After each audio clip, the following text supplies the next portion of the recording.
I'm going to share with you how my Experian FICO 8 credit score has improved by 200 points since November 2018 on this segment of the Gig Geezer.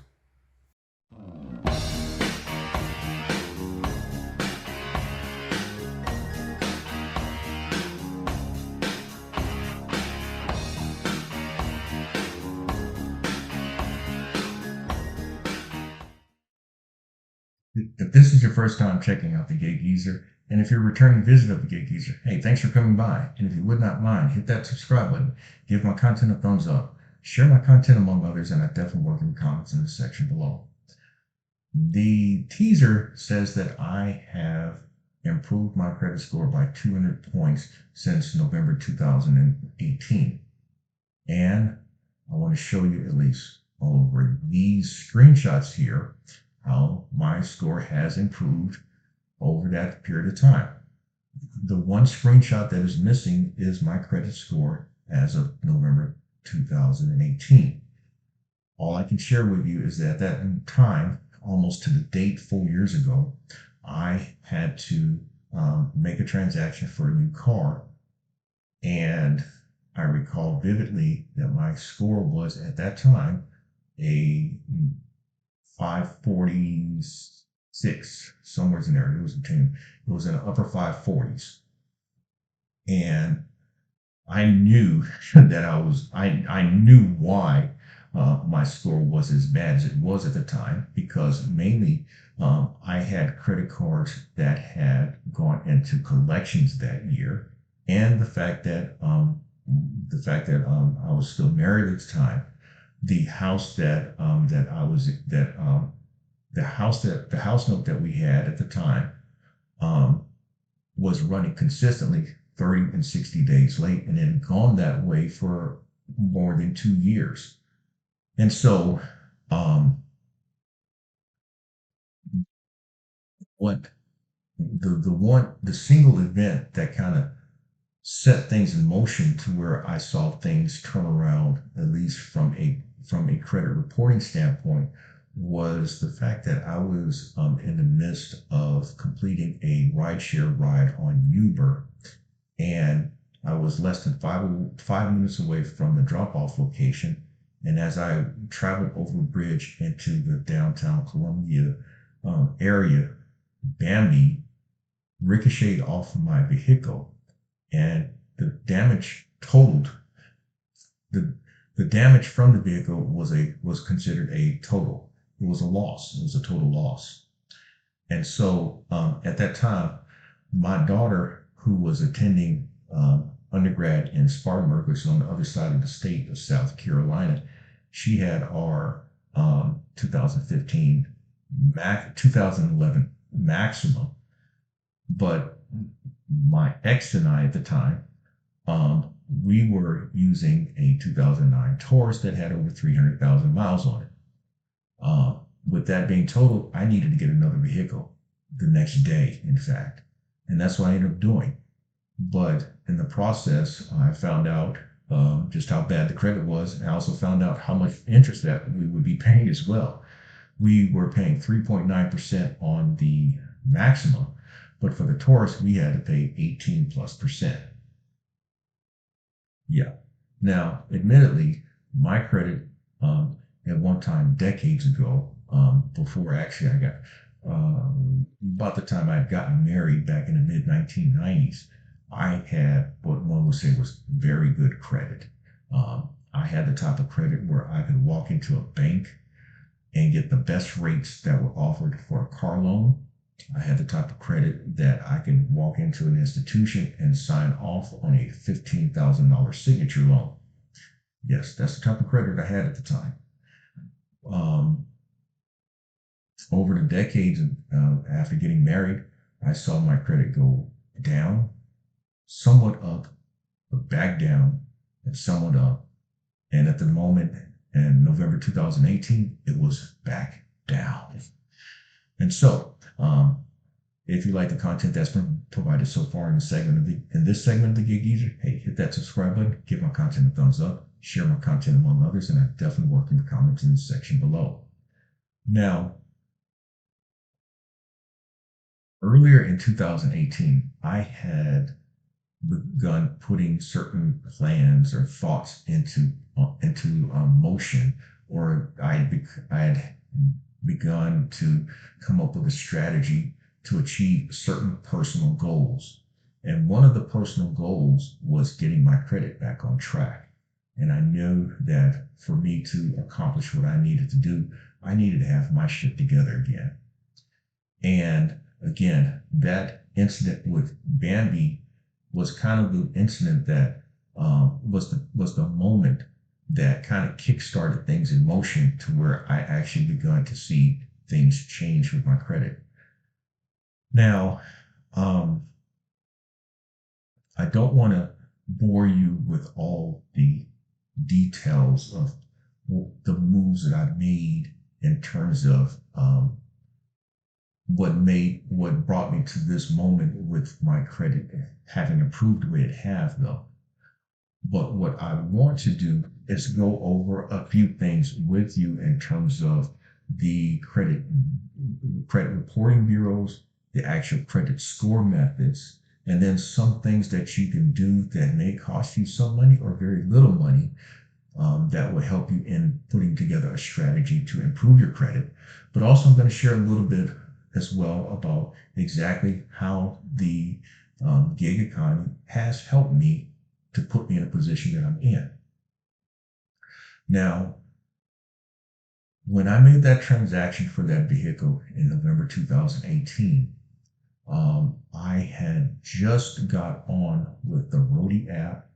I'd been doing Uber and Lyft primarily for that time. And yes, I've been an insurance agent though, but it was the gig economy money that helped me turn things around, because that is money that I've been able to access on a daily basis. Whereas insurance money is money that I only had access to once a month. And if the companies did not pay you that month, you had to go another month without money. In fact, I'm going to share a quick story. I've also shared that, in fact, I showed in this thumbnail here is a segment where I showed everyone my office that I maintain as an insurance agency owner. And and I also showed where there was work that was being done in my office because um, bottom line was that in the process of work being done in the area around my office, somehow I stopped getting mail. And guess what? There was money that was supposedly coming to my office and checks that were mailed that I wasn't getting. And so I spent in upwards of 5 months this year trying to get that money that was due to me, where I had to contact places and have them to put it on bank draft, or have those monies, instead of coming to my office, go to my PO box.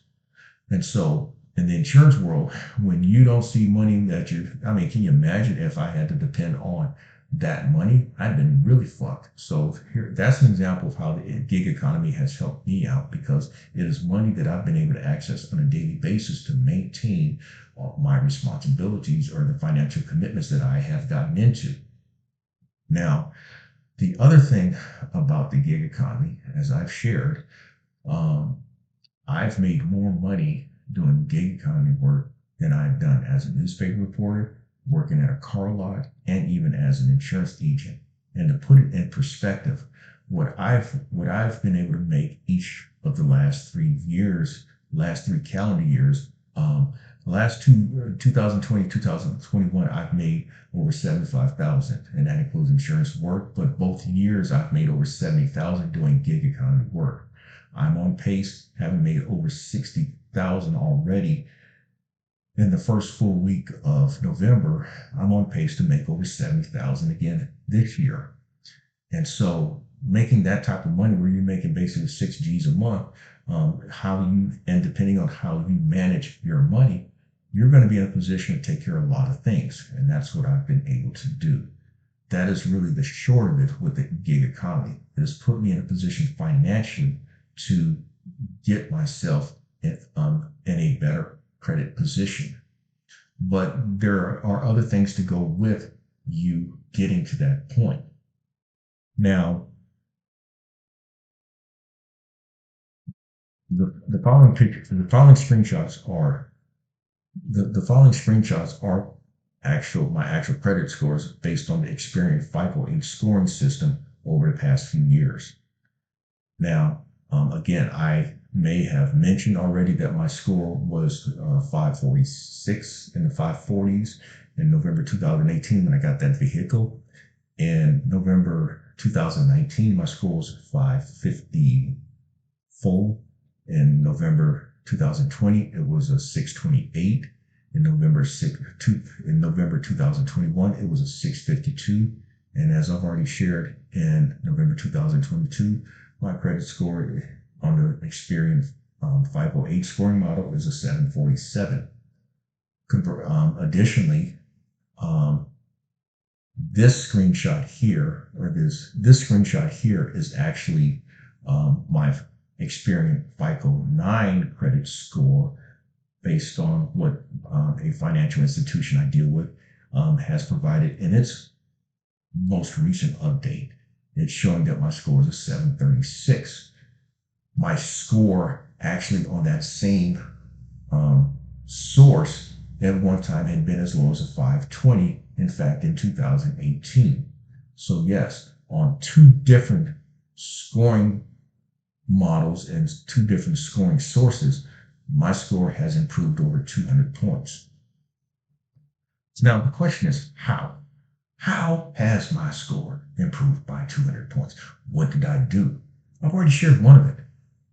In fact, if you look at any credit bureau report, any credit bureau literature, or even credit repair literature, they all share with you that 35% of your score is based on your ability to pay on time. The next 30% of your score is based on your debt usage or credit usage. Your credit usage is nothing more than your debt ratio, meaning that, let's say you do have a credit card and you have a credit line of $1,000. If your credit balance is currently at $995, that's going to have a negative effect on your credit score, regardless of you paying on time and never having missed a payment, because 30% of your score is based on your debt usage. In fact, that is how we all often get into the problems that we have with our credit, because we run up our credit cards, and then when the interest kicks in, it kicks our ass at the same time. And that's what happened to me back in 2015. And it's not always about being frivolous with the use of the credit cards. Sometimes we use the credit cards for certain situations, and we use them thinking that we would be in a position to pay down and pay off on them, and then life doesn't go according to the way we draw it up on the board. So,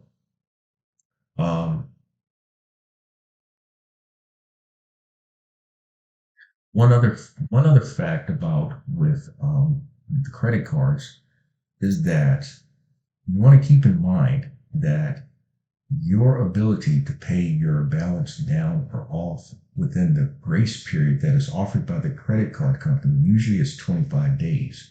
If you're able to pay off that balance within 25 days, you're working with free money, and you're going to have a twofold benefit. You're going to have A, showing that you're paying on time, but B, maintaining a low balance. Most sources say that if you can maintain a 30% debt usage or lower, it's going to have a much lesser negative effect on your score than if it is above. In fact, ideally, what they like to see is it being less than 10%. Take that for what it's worth. Now, the other components of your credit score is your time in the credit bureau, your credit length history, the number of inquiries that you've had over a rolling 2-year period, and the mixture of credit that you have. That accounts for your remaining 35%. Your oldest account, the one that you maintain, typically is going to be like a home or even a credit card that you've had for a long time. And typically that card, it really doesn't matter with the balance on the card, is the fact that you've had the account for a long time. That accounts for a portion of your score. Your credit mix is going to be a mix of high credit, low credit, and you're rewarded for that type of a mix. And then the other thing is the number of inquiries. If you're constantly trying to apply for credit cards over a short period of time, that is going to affect your score negatively as well. That's why you often hear some people say, well, I hope you're not trying to pull my credit because I know that's going to affect my score. Yes, it does. The good thing about when you're about those inquiries is that, yes, they do fall off after 2 years. But in the greater scheme of things, one thing that you got to keep in mind is that time is your biggest friend when it comes to trying to improve your credit. The reason being is that the negative items on your credit report cannot stay on there forever. For example, if you happen to have a lot of inquiries, they're going to drop off after 2 years.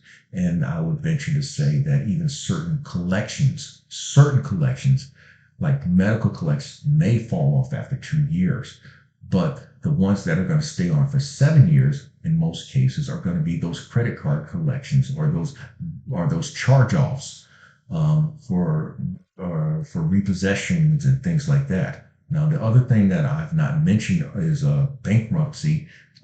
I really can't comment much about bankruptcy because I've never been in bankruptcy, but I know that those things you go through a lot to try to clear your credit history when you go through bank charge-offs. And so I'm going to leave that to those who really deal with that. I'm just going to talk about when you have entered into, bad time, you've not been able to pay on your bills and you get charge-offs. And this is like the typical run-of-the-mill rudimentary way of building up your credit. But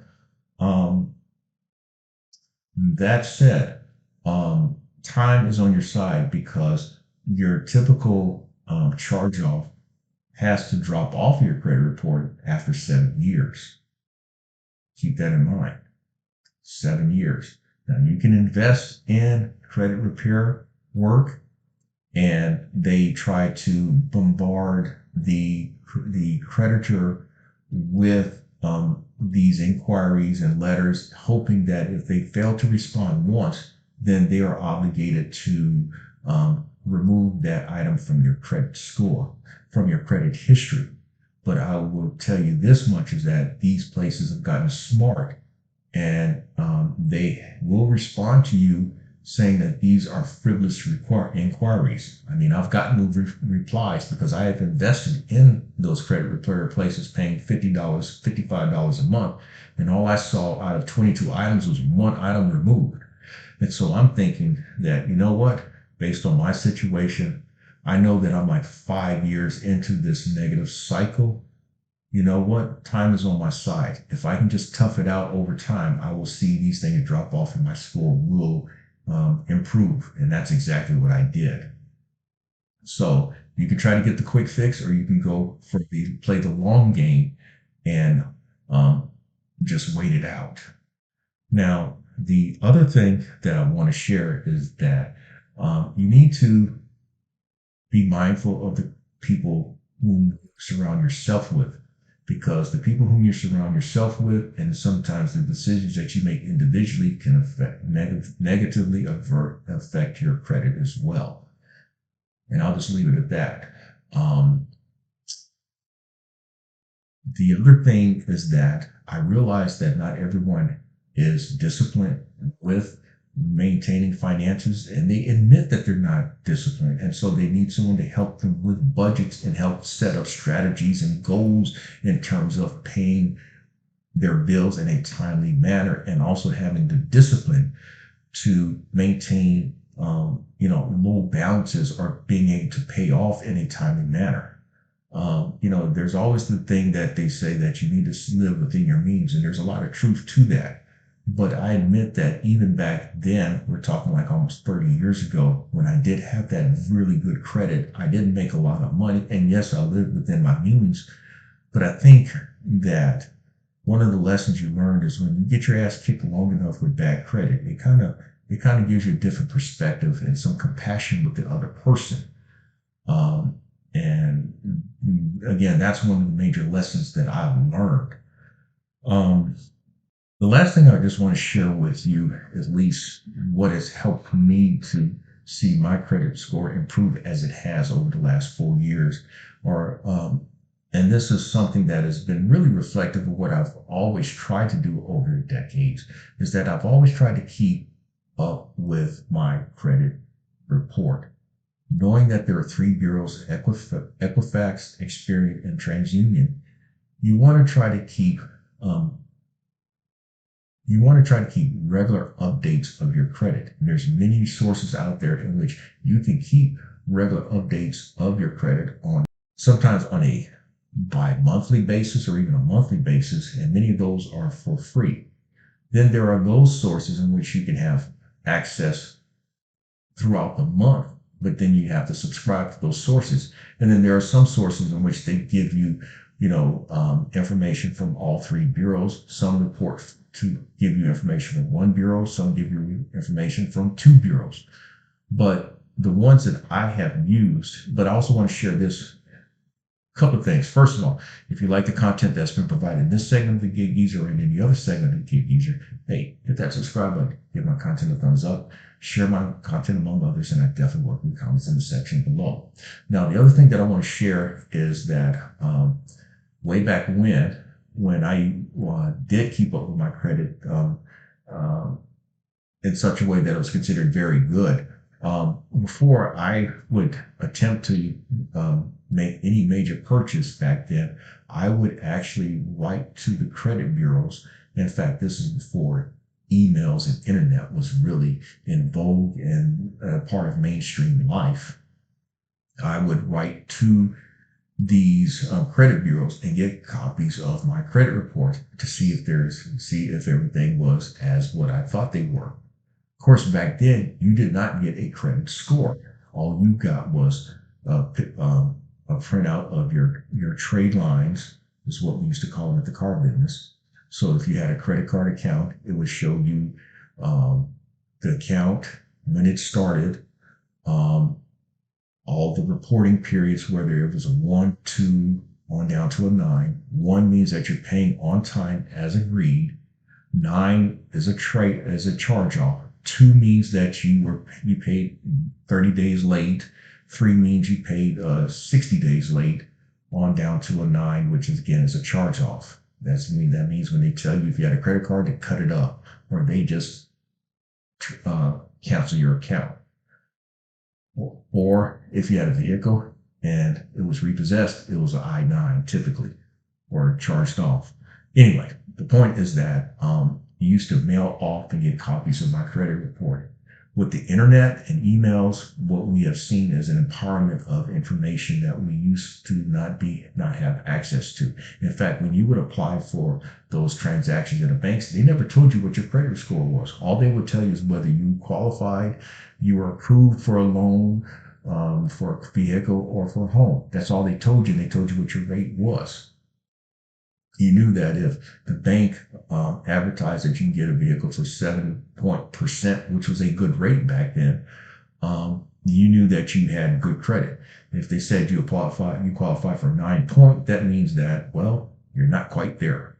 So anyway, the internet has given us the means by which we can have access to the same information as these financial lending institutions.